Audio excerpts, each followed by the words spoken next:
Well, good morning and welcome to today's webinar. This is Streaming Bulletin Creation with Lutheran Service Builder.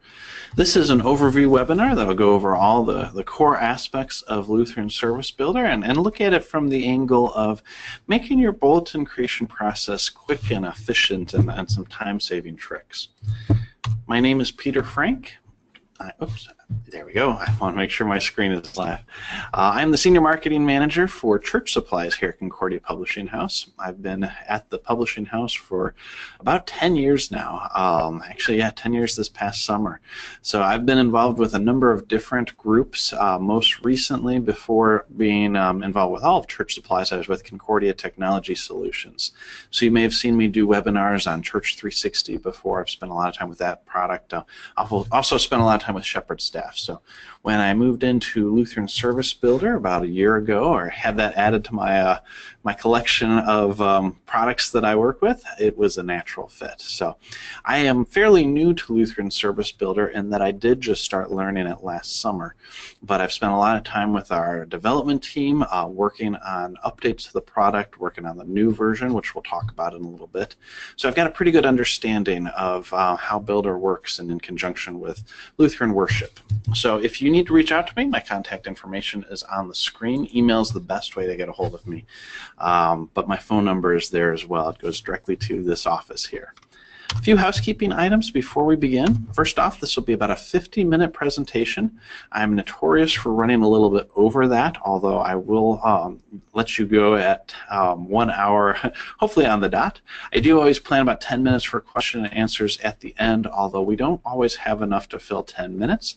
So if you have questions, please ask them throughout. They'll show right up here on my screen so I can kind of see the queue of questions that we have. I'll probably not answer questions as we go, but if I see something that's easy to answer within the context of the outline, then I'll go ahead and do that then.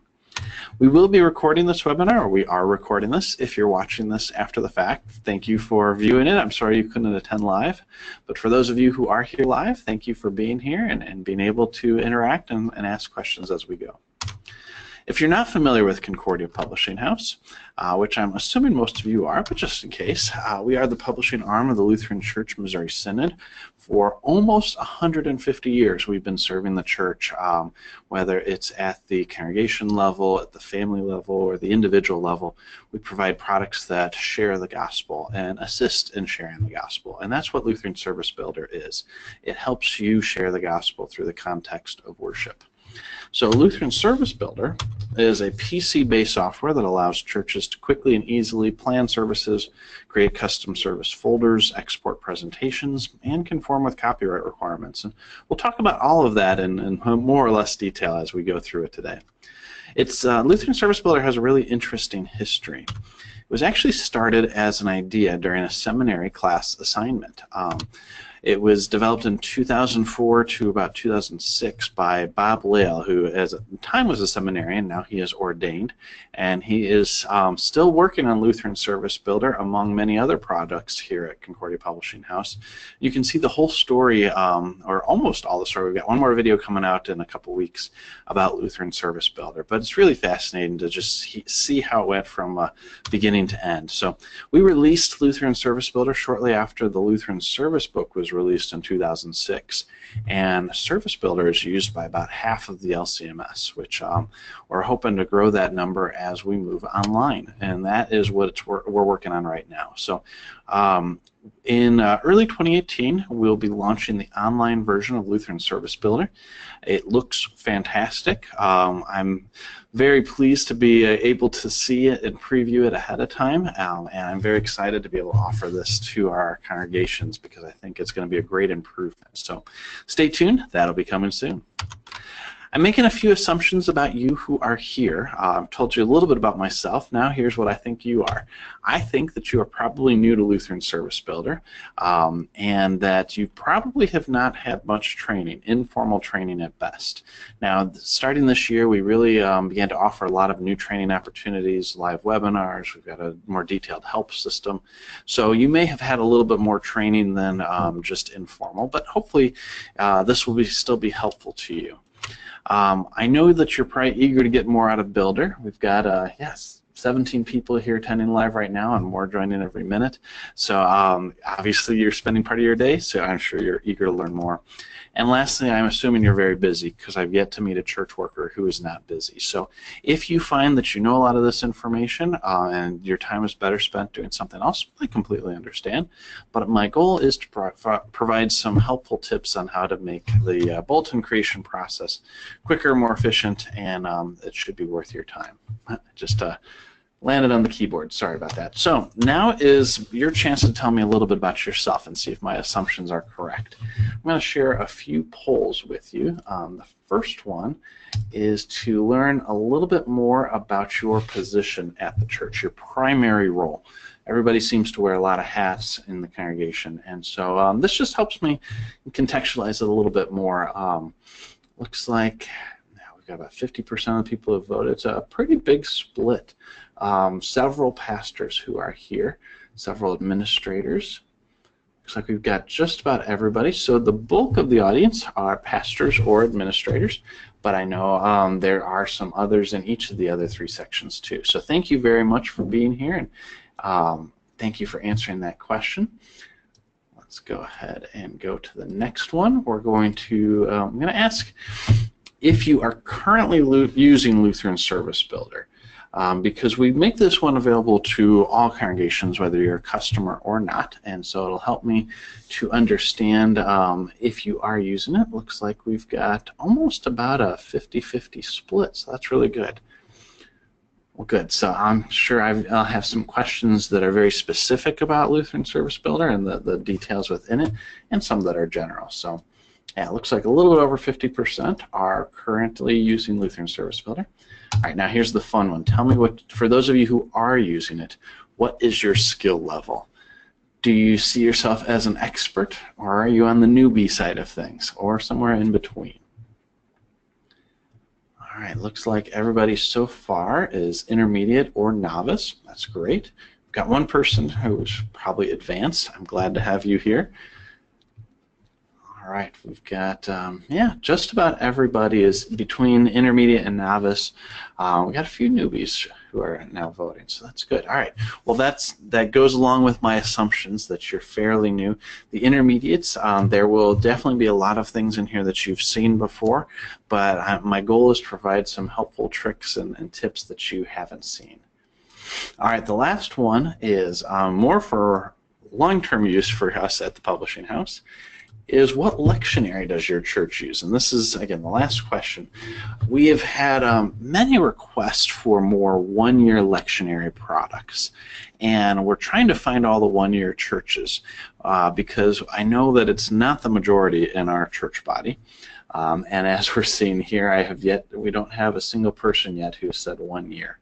Almost everybody is 3 year, and that usually is what proves to be true. We've estimated that between 85 and 90% of our churches, if not higher, are using the 3 year.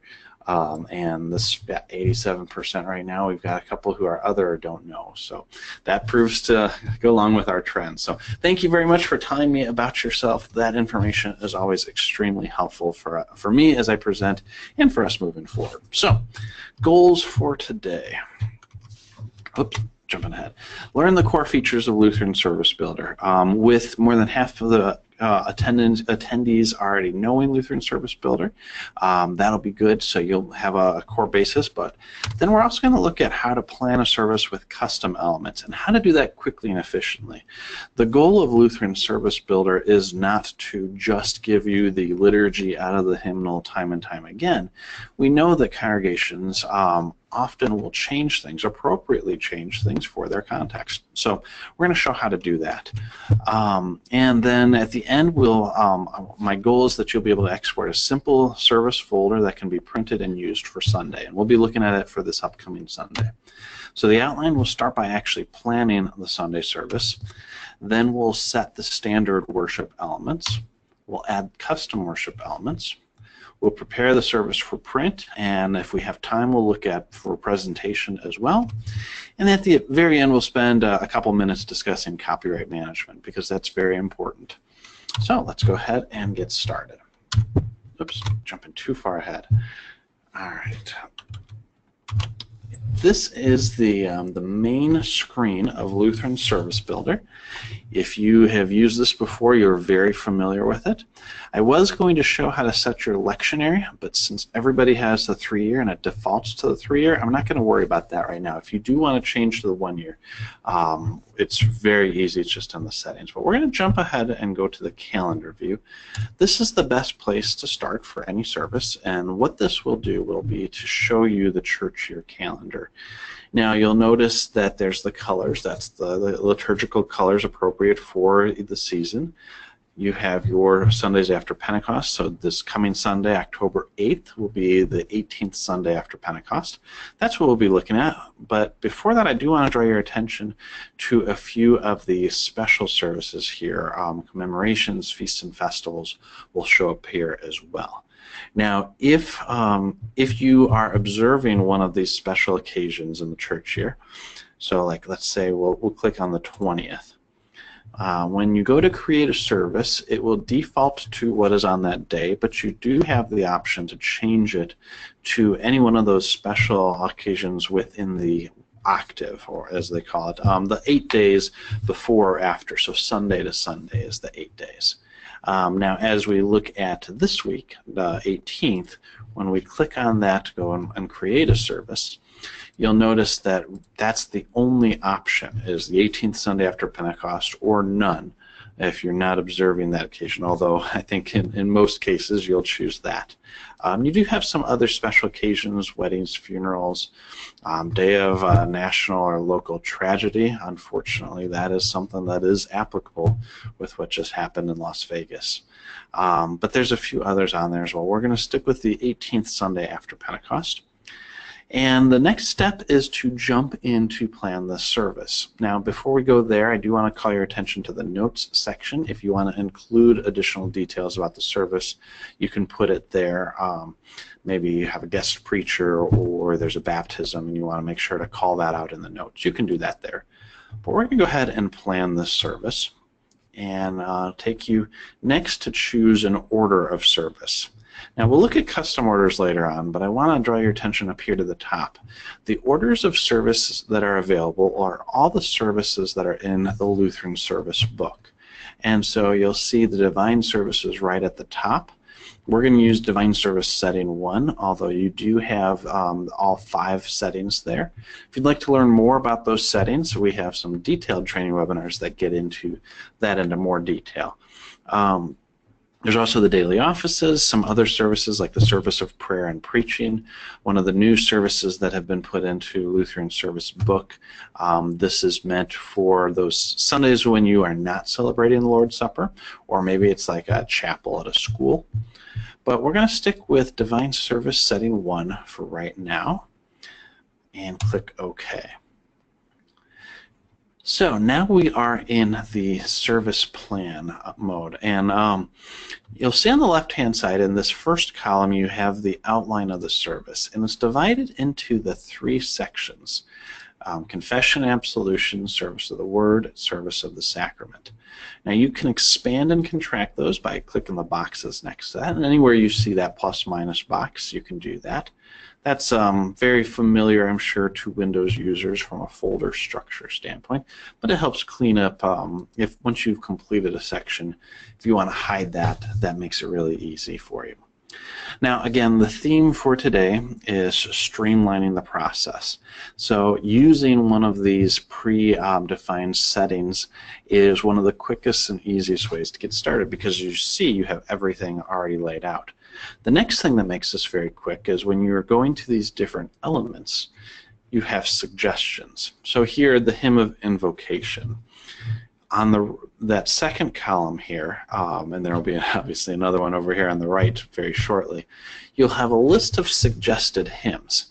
Now, these hymns are suggested for a variety of reasons. The first one that shows up is the hymn of the day. That is considered proper, meaning it's appropriate for this Sunday in the church year. And there's a specific place for the hymn of the day right before the sermon. So we're not going to use that for the hymn of invocation. But you'll see that below that there's hymns for the readings. And when you click on these, you'll see the text of that hymn shows up. Now, there's also the ability to preview the music, and I'll turn my volume on. I don't think it will feed through. I always have trouble getting my audio to feed through here. Yeah, it doesn't look like that's going to work. It'll give you a very quick a MIDI file of the music that'll help you hear exactly what it sounds like. If you are not a church musician and you can't look at this and know exactly how the Church's One Foundation goes, that'll help you out. If you are a musician and seeing the melody will help you, you have that option as well. And you just click on that next tab to see melody. But I really want to draw your attention here to the Info tab. The Info tab provides all sorts of great information about each hymn in there. And as you scroll down, you can see there's the author and composer information, copyright information, tune, all of these things that me as a non-musician don't really understand. But then there's topics, and topics like the church militant, close of the service. These are topics that are assigned to these hymns within the context of Lutheran Service Book and are really easy to just get a quick glimpse of it. So like here, Church's One Foundation says one of the topics is good for close of service. So we'll probably use that at the close. We need something that's better for the beginning of the service.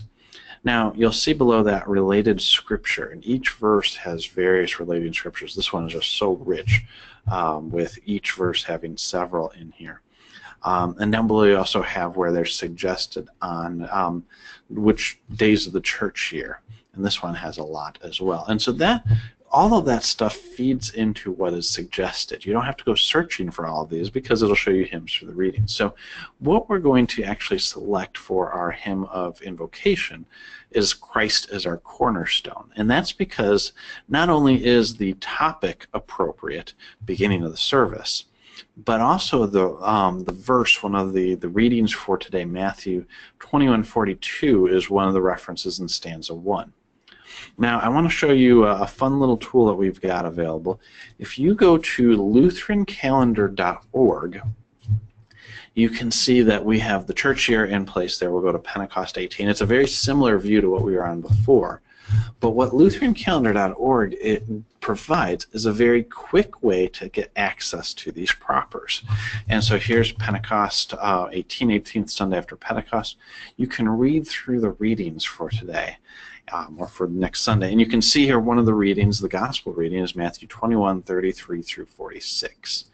And so if you're planning your service, this is probably the quickest way to just see what the propers are. Now within Lutheran Service Builder, you can see that by going here and we'll scroll down to the gospel. You can see the gospel assigned for today. Oops, it's going a little slow. There you go. Default Holy Gospel is that Matthew 21:33 to 46, and you can read that here. That's a few extra clicks. One of the reasons why we created lutherancalendar.org is so that it's always available, readily available on your mobile device. It shows all the propers right in a row, and so that makes it a little bit easier for you. So just wanted to highlight that, highlight why we are using Christ is our cornerstone for the hymn of invocation. So to select it, I'll go back to the hymn of invocation, and I can double click it and it'll select it in there. I can also drag and drop it and place it in there. So now I have assigned that hymn for that part of worship. And that's going to be the way you go about this to quickly build your service. Is you'll go through and you'll see the red words are for the rubrics. As you click on each one, there's a lot of defaults. And in some cases, there's no options. But like here, the exhortation, there's the default for divine service setting 1. Absolution or declaration of grace, you have that option, but absolution is selected. And so that gets us through confession absolution. Now as we get into the service of the word, it'll also select the proper, it'll default to the introit for this Sunday in the church year. And the hymn of praise defaults, the psalm, the Old Testament reading defaults. You can choose other ones in here, but if you're doing it quickly and you're going by the lectionary, it's all set up for you based on this Sunday in the church year. So that takes us all the way down. As we're selecting those, we get down to the hymn of the day, which of course is also proper. We already talked about that. That's here and ready to go. So I'll show you how you drag and drop and place it in there. And now that has been selected. So we'll keep going down. Nicene Creed is selected. Maybe you want to choose the Apostles' Creed. It's just one click away to select that. If you want to go with the Athanasian Creed outside of Trinity Sunday, you can choose to do that. I wouldn't recommend it. That takes us now to prayer of the church.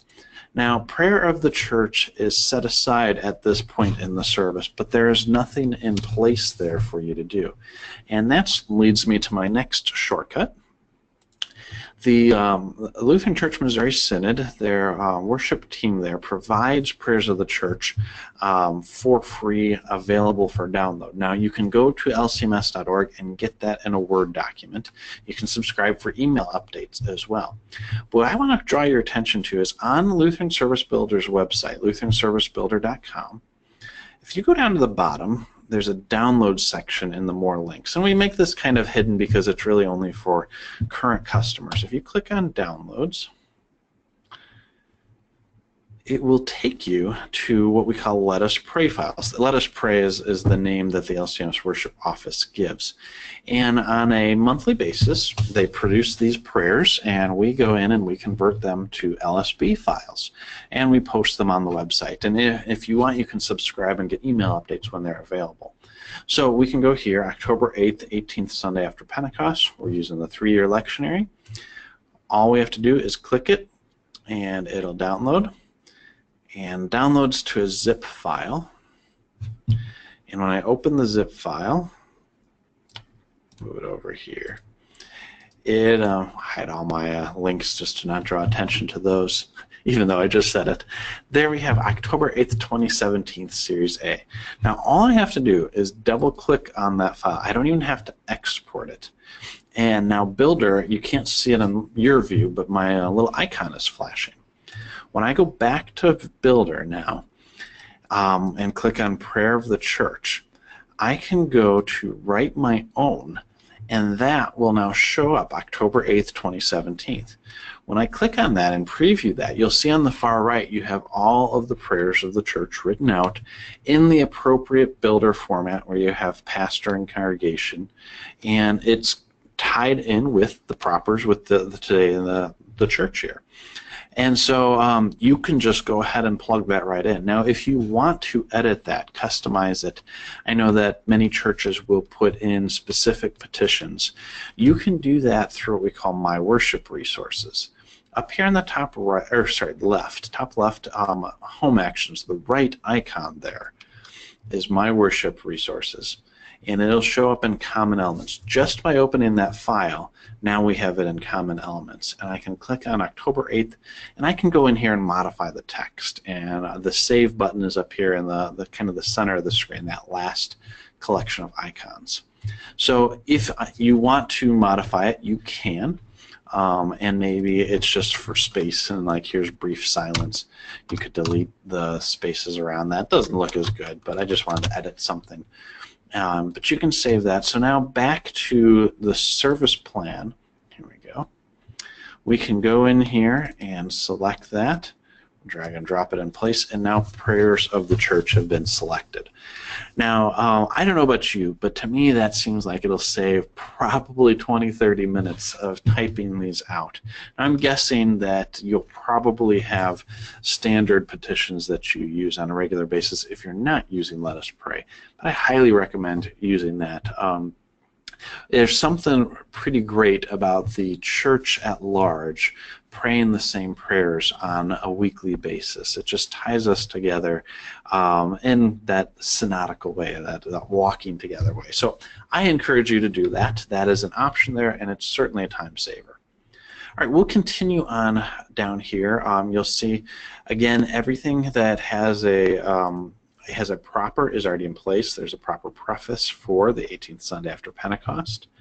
Then we'll get down to the words of our Lord, and I want to draw attention to this because I get a lot of questions. The words of our Lord, there's a left column and a right column, which are two very odd categorizations.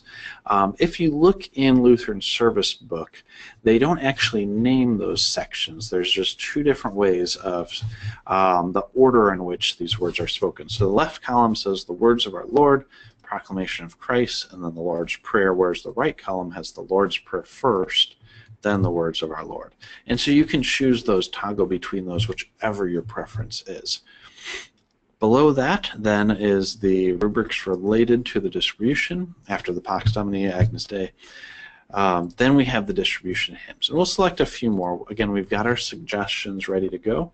The first one I'm going to pick is Fruitful Trees, Spirit Sowing. And the second one that I'm going to pick is 566. Where did that go? There we go. By Grace I'm Safe, the last suggested one here. And we'll put both of those in place. And then we've got the Post-Communion Canticle and the Post-Communion Collect, which again is appropriate for this day in the church year. There's not one for every day, but this one is the one that's selected. And lastly, the benediction. Now, I know that it's very common in most congregations to have a closing hymn. And so this is going to get us from these common elements to these custom elements. In fact, I've yet to go to a church that doesn't end with a closing hymn, although that is not part of the liturgy. And so we're going to start making these customizations now. And the first one we're going to do is this closing hymn. We already talked about using the church as one foundation. So at the bottom here, I'm going to right-click and go to Insert. And it's going to give me the list of elements that I can insert. Now, give you one more way of doing that. If you click on an element here, up in the top, there's an Insert, and it'll take you to the same thing. So you don't have to right-click. But the common elements, collect, heading, hymns, rubric, caption, we're going to select hymns. We're going to drag it and drop it, and it's probably going to be really hard for you to see. In the lower left corner, there's going to be a little arrow that shows where I'm dropping it. I'm going to place it right there, and I get a yellow triangle, the little warning that says I don't have a hymn selected. It also just says hymn. I'm going to double-click on that and change it to say closing hymn, and now, because I selected a hymn element, it gives me my hymn suggestions again. And so I'm going to do the Church as One Foundation. Again, we talked before about how that's a close of the service hymn, and that's appropriate. So I'm going to drag and drop that, put that in place, and now my service is planned. There's a few more common element or custom elements I'm going to add, but I want to get into the bulletin view first. So you see here, as I scroll through, and I went through that pretty quickly, what I'm looking for is any yellow triangles. The yellow triangles are the place where it says that something is missing, and it really only comes down to the hymns. Occasionally, if there's something tied into the season, you know, if you have something selected with Alleluia in it during Lent, you'll get a little triangle letting you know that that may not be appropriate for that time of the season. It's not going to prevent you from doing that because not all churches follow that. But it'll at least give you that little warning and provide those helpful tips there. But I've got my service planned. I can now go to this next icon, which is preparing a bulletin. And it shows me that I have all these titles. That's because as I was testing around with it, my format, I set titles only. I'm going to go back to default real quick to show what this looks like. All right, there we go. So you'll notice the screen change. I get this giant copyright sign there, and that tells me that there's some copyrighted hymns that are included in the service. We'll talk about that in a little bit. But I want to draw your attention here is that you have all of these elements of the worship written out in their full detail. And as you scroll down, there's the readings, there's gospel reading, there's the hymns. Oh, and I did stick with the Athanasian Creed. I should go back and change that. All right, so everything is all ready to be exported, and down at the bottom there's our copyright lines or different acknowledgments.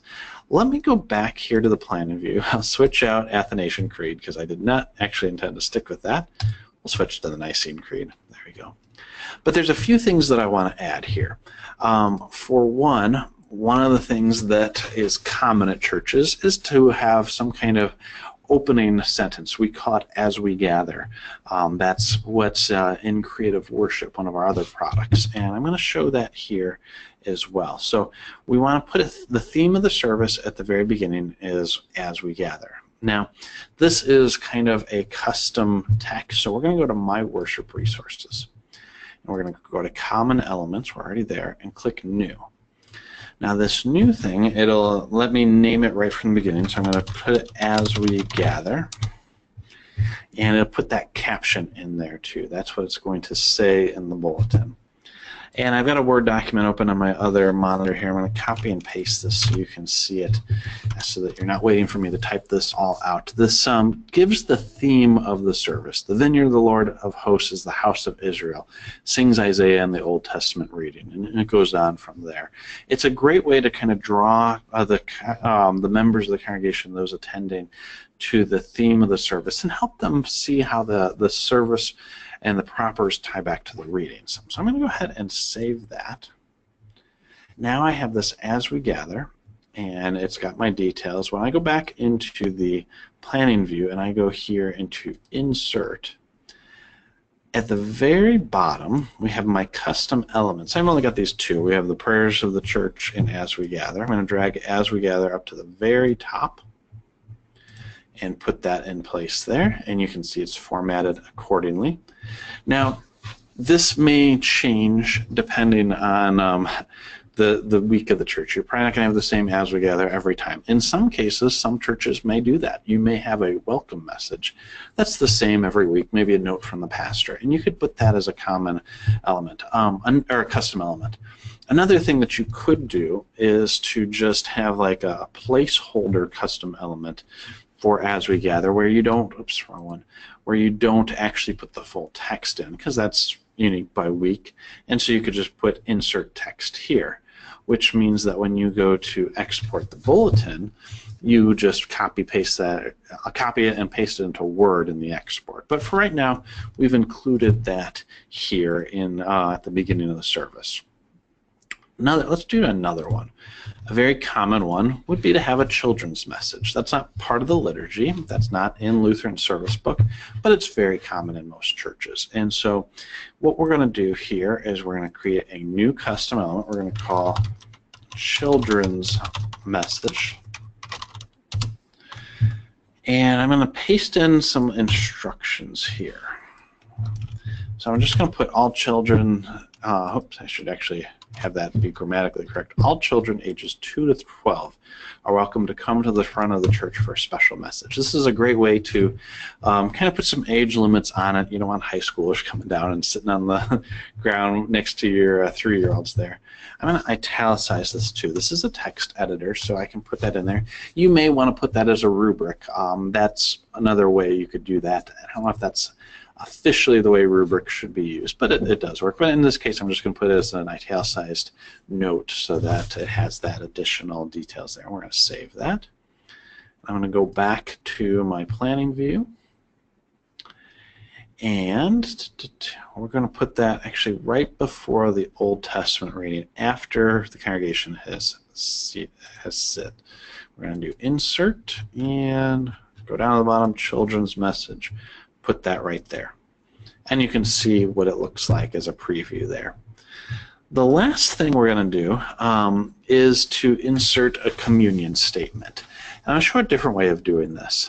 We mentioned possibly using a rubric for children's message. We're going to do that. I don't know if that's the exact way to use rubrics. They're meant to be instructions for how to conduct worship, whereas a communion message is more of a message for the congregation to understand. I think it does work here. It calls it out in red in here so you can see it. And so I think from that aspect it's good. I'm going to put it right before the instructions within the distribution. And so I'm going to go here and click Insert, and a rubric. I'm going to add that right here. And it says click to edit rubric. And from here I can put in a communion statement. Now the suggested statement from Synod is a little bit lengthy. And so if you're going to use that, which it's very good and very detailed, I wouldn't recommend putting it within the service. I'd put it maybe at the beginning by as we gather. But for example purposes, I'm going to put that here. And we'll just put that in place. So now your rubric's there. Now we're going to go back to the bulletin view and take a look at each of these so you can see how it's being used. All right, so here we have as we gather. We'll go through, and what you can do too as you're going through this bulletin view is you can change how this looks. So if you want the hymns to be the melody, you can click melody and it'll put it there. If you want to change the number of stanzas you sing, you can click stanzas. and remove, that one has a blank stanza, we'll remove stanza 2, and we could just put that in there, and it'll adjust it accordingly, give you those notes that it's now just stanzas 1 and 3. You can see here you've got the pointing there. If you're chanting, if you're not, you can just uncheck that, and it just makes it a little bit easier to read without the pointing in place. So as we go down, now right before the Old Testament reading, you have the children's message. And actually, I can zoom in here. Over on the top right, you've got, it says 100%. For your benefit, I'm going to zoom in a little bit so that you can see. We'll go to 155. Now, you may ask, well, why is it that it's not going the full width of the page? This is a preview of the bulletin, and you can adjust that here up in the top, kind of in the center of the screen where it says layout. Right now, we have this for letter folded. If we want to do like legal folded, we could do that too. And yeah, that gives you more space now. You can see the ruler up at the top. We go to layout, and we could save this as the default, and so it always shows up there. So there's our children's message, and there is, we'll go down farther towards the Lord's Supper, and there's our communion statement there. So these are all things that are probably put in every service. And it took a little bit of work to add it. I mean, we're only at 36 minutes so far in our webinar, and we've done a lot of explaining. So you can see this is pretty quick. But things like children's message, communion statements, as we gather, those are things that you use on a really regular basis. And there's probably others that you include too. What I recommend doing is after you set up your service for the first time, now save this liturgy. And what you can do is down on the far right, it says your order of services based on Divine Service Setting 1. Now we can go and do Save As, and we can say Divine Service Setting 1, and then we'll put in here AWG as we gather, CM for Children's Message, and CS for Communion Statement. And that's just shorthand. You could actually type it all out if you wanted to. And then we'll click OK. So now I have saved this custom liturgy. If I go into My Worship Resources again, and we're in Common Elements, if we go down to the bottom to Liturgies, you'll see that's the most recent one, Divine Service Setting 1, as we gather, Children's Message, and then we'll expand it a little bit, and it's CS for Communion Statement. So that actually defines all of our selections for this liturgy. Now, if I go back to the calendar, and let's say I'm planning the following week, Pentecost 19. I click on that, and I say, yep, we're going to plan the service, and it says choose an order of service. I can now go back to Divine Service Setting 1 with my customizations, and you can see all of that is in place here, and we'll click OK. Now, as I go through it again, my hymns are not selected because those are tied in with that day in the church here. My custom liturgy is not saying that I want to sing Christ as our cornerstone every service as hymn of invocation. But I do have As We Gather. In this case, it does have the wrong one because I put it all in there. It's a custom element, and so you may not want to do things that change there, although it is a good placeholder. But here, we'll look down. Children's Message is already in place. Communion Statement, already in place. But I still have to select, there's my yellow triangles for the hymns, but Closing Hymn is already there. I still have to select my closing hymn, but at least that placeholder is in there. And so as you think about your worship services, unless you're doing something completely different every single week, setting up these custom liturgies will make it really easy for you to take the best of the divine service, which already is in the hymnal, and apply those customizations that are appropriate. I mean, you're not going to want to just remove the gospel lesson, although you could using Builder. Highly recommend not doing that. But you can add these really appropriate custom elements that are unique to your congregation, or at the very least are not part of the Lutheran Service Book. All right, so let's go back. we can switch services just by, actually that's edit the service. We can switch services just by going to calendar and clicking on that service, and we're going to continue to edit the bulletin. There's a few other things that'll make your bulletin process really easy. So this has got all the elements in place exactly as you need them. Now let's customize the look. So up here in the top, well, top right of options, but it's really the center of your screen, there's a theme. And we're using what we call the user interface default, UI default right now. There are some other out-of-the-box themes that you can use. One that's very common is the large print, which makes it very easy for those who are hard of sight. Oops, there we go. And it's really big because I have it zoomed in right now. But you can export it here. But we're actually going to go and create a new style sheet. So we're going to do edit style sheet. We're going to create new. And we're going to call this Christ Lutheran Church's style sheet. And what this allows me to do is to pick exactly how each element of worship, each element of worship isn't the right term there, each one of the elements of the bulletin and the styles there. And so I can select them within the view just clicking on them. I can select them in the drop down if I want to go to body and say that. So you know, I'm a big Android fan. Android uses Roboto. That's the name of the font, so I'll select Roboto there. And the position, right now it's indented left. I don't want it indented. So I'm going to go through each one of these and put Roboto in there. And I can even choose the font sizes if I want. Here's the sub caption. I can choose the color of that, so maybe I want to make the sub caption a little bit lighter.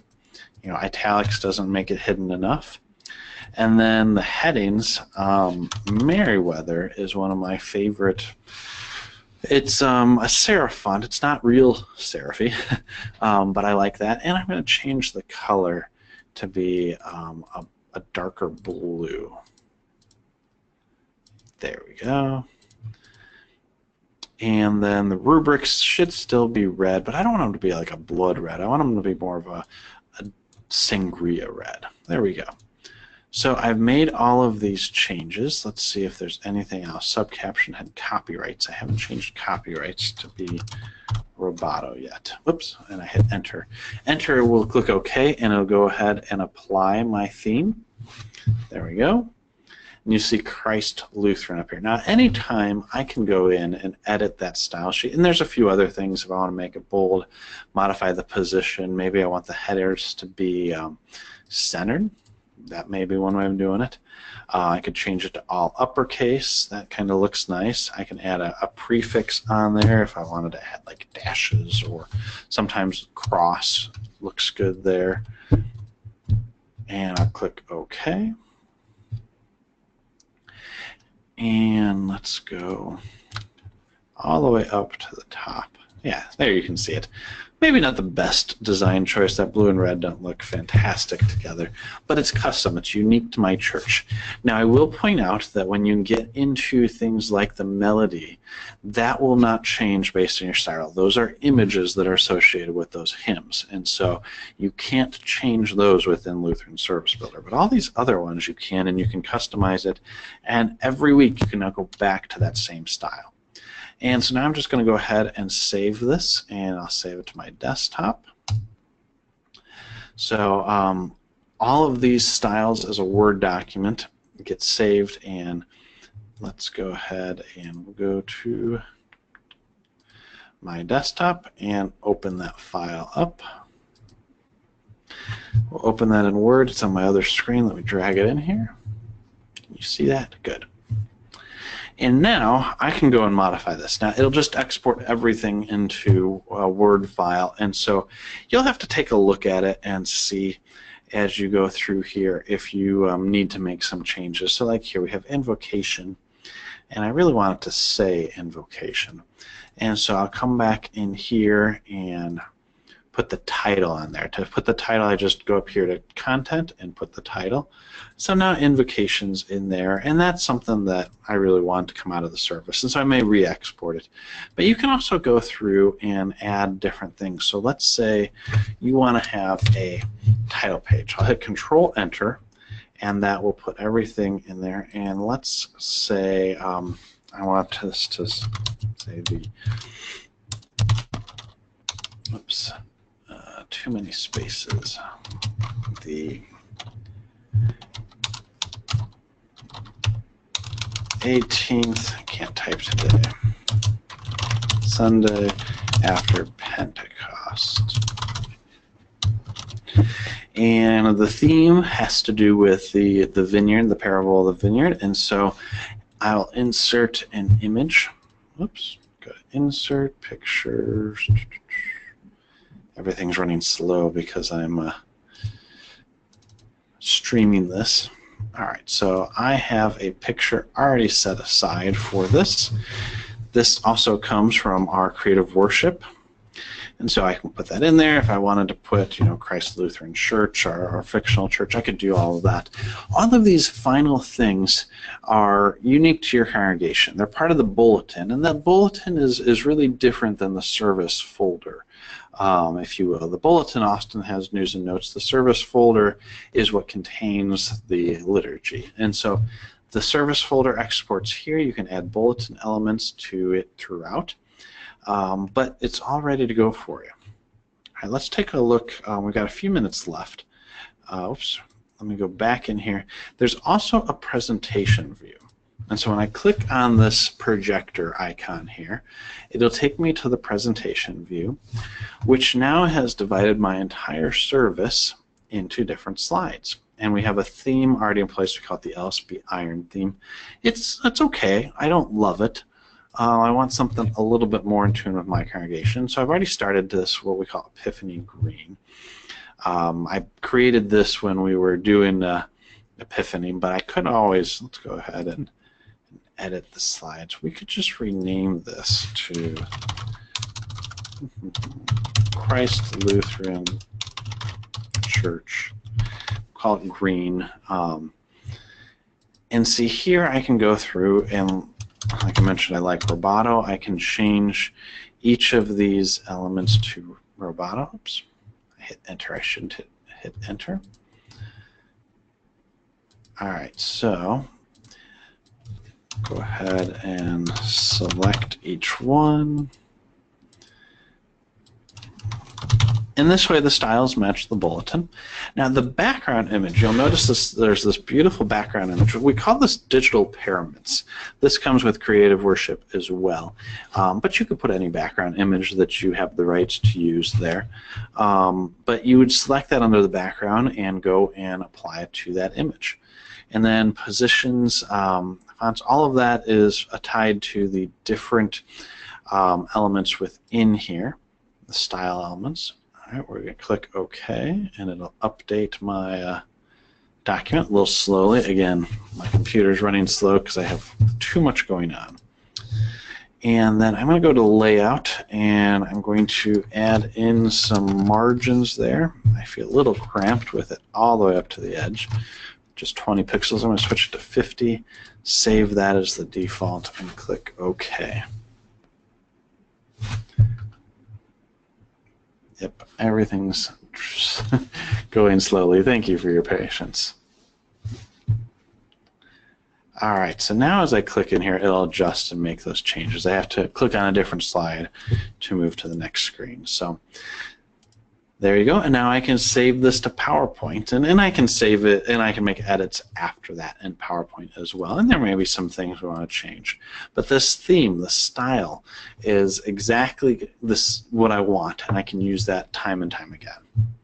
All right, we are just about at 50 minutes. I'm going to get into our question and answers in just a moment. But I do want to highlight a few things, and pardon the advertisements, but I have mentioned Creative Worship several times. Creative Worship and Builder go really well together. Creative Worship gives you custom elements, pre-selected music, the thematic images like I showed in digital paraments. And what's great about it is that we have made Lutheran Service Builder files for everything in Creative Worship. And so these two pair really well together. So I haven't always advertised Creative Worship. I've used the elements time and time again during my presentations, and I get asked, how do you find out more about it? So you can go to music.cph.org/creative-worship, or just music.cph.org, and you can find it there. But before we go too far, I want to talk a little bit about copyright management. So copyright management is not something that I think a lot of church workers think about regularly. It's legal jargon, and that's not fun. We're focused more on the gospel. But it is important to know from a biblical perspective. Before Lutheran Service Builder, there wasn't really a problem with copyrights. You had your hymnal, and you bought enough hymnals for your congregation, and you bought the right to share hymnals and use them during worship. Well, as we introduced Lutheran Service Builder, we introduced both a problem and a solution. The problem is that we were now introducing a way for churches to literally copy copyrighted information and share it. You can print it out on your printer. And so the solution is that within Lutheran Service Builder, with our hymn license, which is an additional fee, it allows churches to print copyrighted material, but provide automatic reporting back to the copyright holders. And so not only does this allow you to see the statistics, allow us to see the statistics and share the appropriate revenue with the copyright holders, but it gives you those stats so that you can see which hymns are being used regularly. Now, you may ask, why is this important? Why are we so concerned about copyright holders? Well, first, it's a seventh commandment issue. As copyright holders and composers produce music, it's their intellectual property, and to use it in an inappropriate way is to steal it. But by providing the compensation to copyright holders, we're also allowing them to continue this work for the church and continually produce new music and new elements of worship for use in the congregation. So it works really well together. Lutheran Service Builder makes it so easy that you just go about doing your services as you normally would, and we'll take care of the copyrights. And so as you saw in Service Builder, let me go back to that, as we were looking at like the bulletin view, you had that big copyright thing in the background. That just tells you that there's some copyrighted material here. Like this first one, Christ is our cornerstone, is public domain. But let's go down a little bit farther and find one. Here we go. So like this one, Fruitful Trees, the Spirit Sowing, that is copyrighted by Hope Publishing. And so by using our hymn license, it will inform us that you've used this hymn, and we'll in turn take a percentage of what you paid for your hymn license and share that with Hope. And so it just works really well together so that you don't have to think about that. Now, the theme of this presentation is streamlining the bulletin creation process. Many, many churches are faithful in providing the royalties to these copyright holders by hand.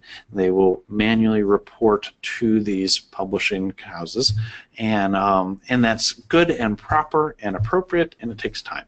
And so that's why I bring this up today, is that by allowing Lutheran Service Builder to do it, you don't have to think about it, and more importantly, you don't have to spend the time reporting it. We'll take care of that for you. So that falls right in line with this whole theme. All right, so that concludes the presentation. If you are not already a Lutheran Service Builder user, you can download a free trial at lutheranservicebuilder.com. But I do want to invite you to a special live preview of where we're headed with Lutheran Service Builder. Next week, It'll be Tuesday, October 10th. So that's actually 1 week from today at almost this exact time, a little bit later, 11:30 a.m. Central Time. And we'll be doing this live on Facebook on the CPH Music page. So facebook.com/CPHmusic. It will be myself and Reverend Bob Lale, who I mentioned at the beginning, the creator of Lutheran Service Builder. We're going to be talking together and sharing some exciting updates. So please come in and join it, completely free. It won't be too long. Probably only be on about 15-20 minutes or so. But we'll be taking some questions too if you have any then. There's my contact information, and while I leave that on the screen, I'm going to review the questions that we have today so that I can answer them. But if you have any questions after the fact, this is how you can reach out to us. You can either contact me at my email address or phone number. If you're interested in learning more about Lutheran Service Builder, you can contact a software consultant. That's our sales team there. Their information is listed below. So let me take a look and see what questions I have. Let's see, Lenita just got here and was asking how to download Let Us Pray and how to put that into LSB. I know you got here a little bit late. I'll do a quick recap of that so that you can see it. You can also watch the recording. But what you would do is you would go to LutheranServiceBuilder.com, and that'll take you to our home page. And down below in the footer, you'll go to Downloads. You'll click on that link, and the Let Us Pray files are provided from Synod, and we've got them listed by date and day of the church year, and then you can select your lectionary, 1 year or 3 year. And you just select that file, and it'll download a zip file. A zip file, a collection of other files. In this case, it's just one other file. When you open that zip file, you don't even have to extract it. You can just double-click on the LSB file. And when you double click on that, now it loads it into Builder. And actually, because I've already done it, it can say replace or skip. We'll go ahead and replace it. And that now just gets added to my worship resources. And you can see that under common elements. There's October 8th, 2017. And then you just insert it in the appropriate place within your worship folder, service folder. And so on the planning view, we'll go down to Prayers of the Church. Actually, I think it's go up to Prayers of the Church. There we go. And it'll be under my Write My Own section for the custom elements, so my worship resources. And you can select it by drag and drop it, and it'll put all of this that you see here on the right in there. So that is how you do it. Quick review, I went through it at the beginning too, which goes into your next question, Lenita. It says, since it's being recorded, where would I go to see the complete presentation? You don't have to go far. I'll be emailing you a link to that later on today. So it'll be available in our resource center, which the link will direct you to. You can also get that by going to resources.concordiatechnology.org. And when you go there, this is our entire collection of resources for technology in your ministry. There's a software menu here, and you can go down to Lutheran Service Builder. And it'll show you all of our recorded webinars. And so that's a great way to learn more, get some more detailed information as you go. There's some very lengthy ones in there. There's a series of 4 hour-long videos that goes into training for all of Lutheran Service Builder. So I highly recommend you taking a look there. Let's see, we've got another question. Can you change the order of the various elements of the divine service? Yes, very easily. It's so easy I just skipped right over it. The way you do that is, let's say here you wanted to move the hymn of the day to before the gospel reading. All you do is click and drag, and it'll give you a little placeholder for where to put it, and it's done. And you can save this as custom liturgy. It'll remember those changes, but it's that simple. You can just drag and drop and place it there. So thank you for that question. That's so easy. I skipped over it before. Let's see. We've got another question. I've had problems creating common elements like inserting alternate readings or hymns that are not in LSB. Do you have to name them twice? I always end up with 3 or 4 items that are called new common element. Thanks for bringing that up. That is a tricky thing, and I have problems with that as well. when you go and create a new common element, you click New, you have the opportunity right then to type the name. And it says New Common Element. And so you can type that as, test element. And then the caption comes into place. And it's really easy to change the caption. The caption can say, common element, or whatever you put your name in. And that doesn't change the name under My Worship Resources. That's what you're saying there. The way to do that is also really simple. You just double click on it on the left-hand column. And now that I do that, it's not working. Let's see here. I did it just a second ago. I see your problems. And those are the kind of things that we're looking at as we're fixing as we move to the online version. There we go. So select it, then double click. See, now I can do test element. It's a little finicky.